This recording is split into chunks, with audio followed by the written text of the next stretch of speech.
50 Cent's name just appeared in some paperwork, and it's nasty, nasty work. Now, y'all know I can't give y'all just the paperwork with no context of the story. So let's start at the beginning real quick, and I promise you we'll get to this work. You see this guy right here? His name is James Roseman. He's better known in hip hop as Jimmy Henchman. You see, he's a well-connected music executive and the founder of Czar Entertainment. He managed artists like Gucci Mane and Akon, but most importantly, he managed the game. Now, he did have heavy ties into the industry, but he also was heavy in the streets. You see, he led a large drug trafficking network. He lived a double life. Now, the game is important in this situation because Jimmy Henchman is from Brooklyn, USA. And when the game and 50 Cent had their split, Jimmy Henchman kept managing the game. He went with him, and we know at the time and still to this day, the way 50 Cent moves is if you ain't with me, you're against me. I don't let you play in that middle shit. Well, the beef will be brewing between the game and G-Unit because the game was really applying pressure. At one point, he dropped 300 bars. Another point, he pushed the G-Unit movement that people were saying. And when he found out while he was in New York that 50 Cent and G-Unit was at Hot 97, the game and them laced up their Chuck Taylors and they drove in the snow all the way to Hot 97 and a shootout occurred. Well, we got it. Let's shoot. Go. We going. Enough's enough? Right now. It's Hot 97. Funk Flex. We focus. Nobody. Flex, sorry about that. Hey, it's okay, fellas. Hey, it's all great. The next time you heard of me and 50 anything was having a shootout at Hot 97 in the snow. Nigga, I had on Converse running in the snow. What? I must have slipped 80 times trying to get to the Escalade. We was busting real bullets. One of my homies got hit. He's still alive, and in jail. But yeah, man, like we was shooting, they was shooting. Shit was crazy. Me and 50 stared each other in the eyes with guns drawn.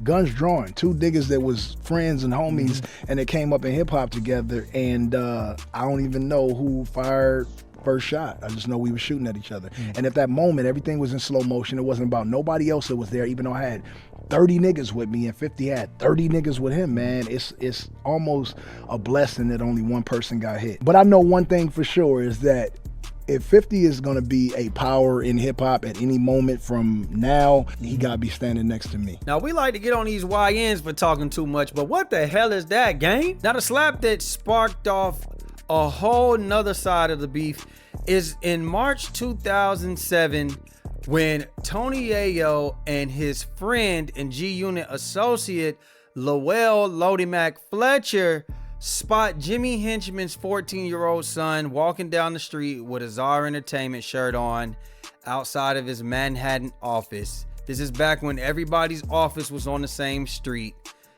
And they do the unthinkable. They go up to the 14-year-old son and they smack him in the face. Now, it wasn't any real damage done, but you see, to a street nigga like Jimmy Henchman, that was highly disrespectful, and you should be prepared of the consequences when you do some shit like that.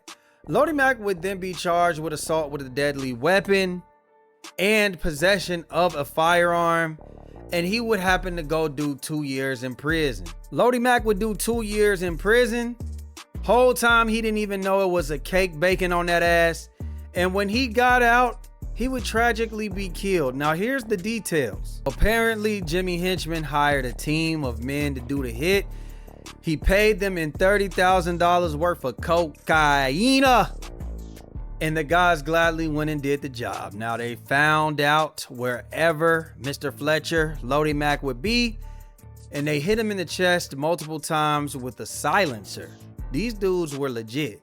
Henchman was already on the radar of the feds, so they hit him with the trafficking charges and they hit him with the murder for hire. Now, the first trial in 2014 was a hung jury.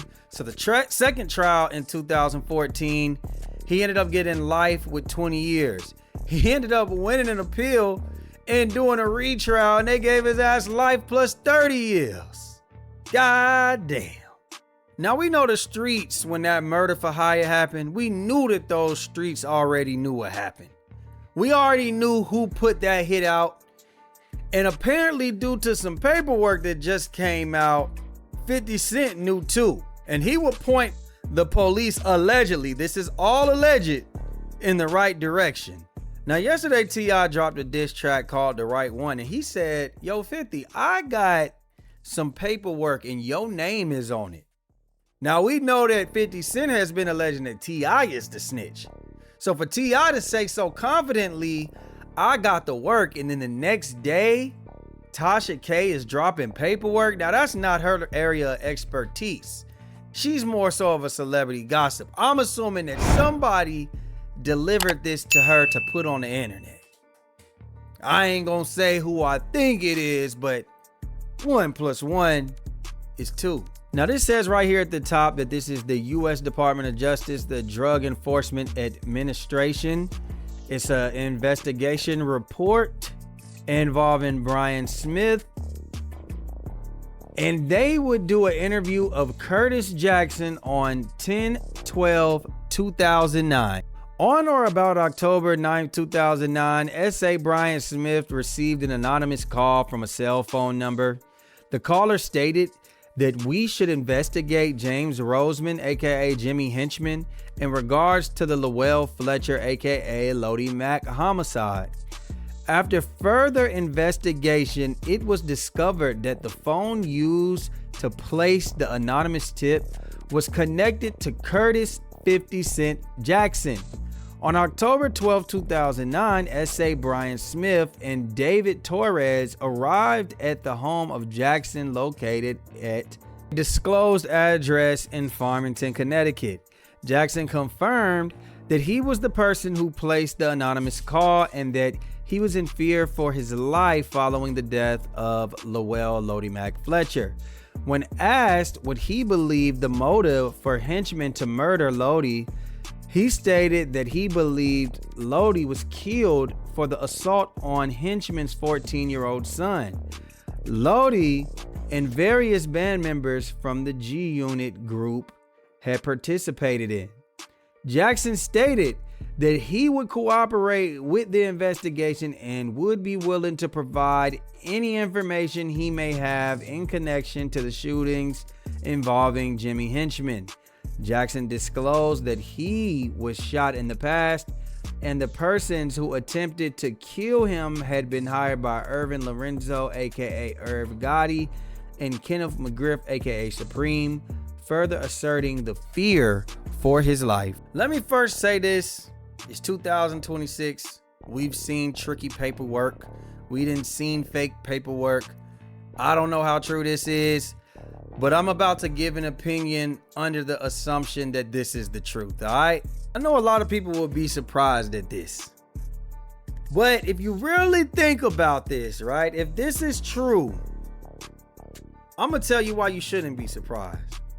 Because 50 Cent has shown us that he don't play by the rules.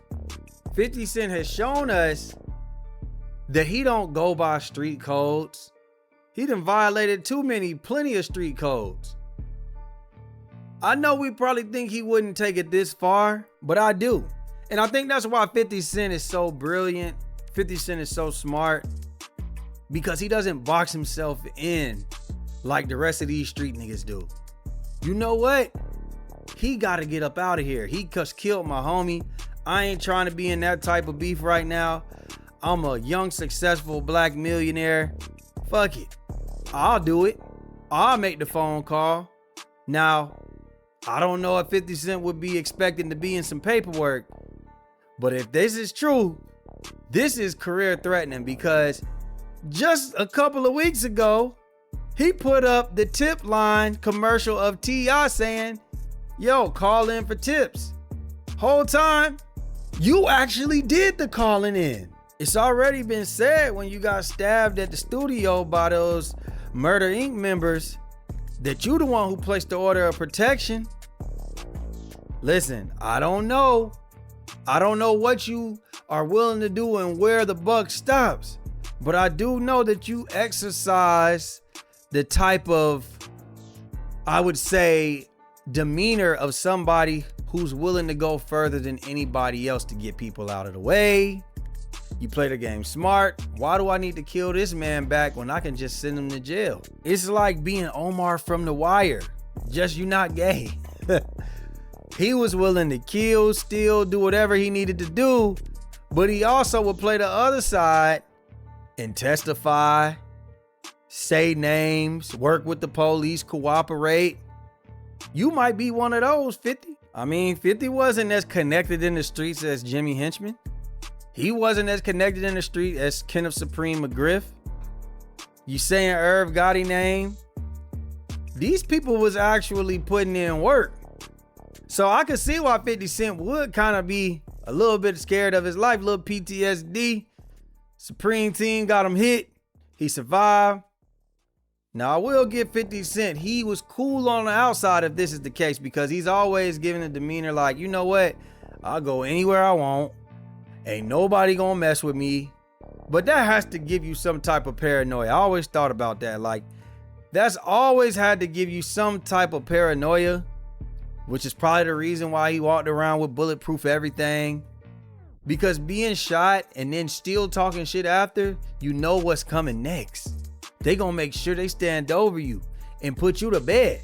For you to be beefing with Kenneth Supreme McGriff, then turn around and having to deal with another street nigga, you probably said, nah.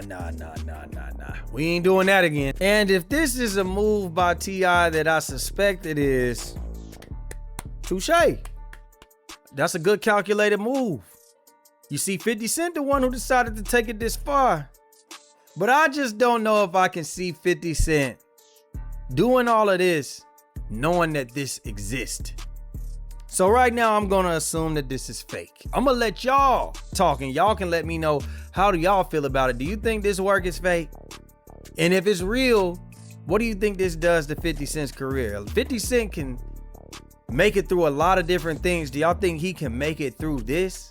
Y'all let me know what y'all think down below in the comments, man. First off, make sure that y'all hit that hype button, because that just pushes me further into the algorithm, and I surely appreciate it. Make sure you like, share, subscribe, comment, hit that notification bell.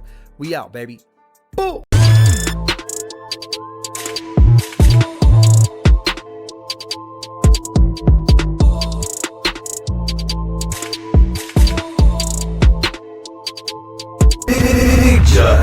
IG-TheLaFlare. It's him.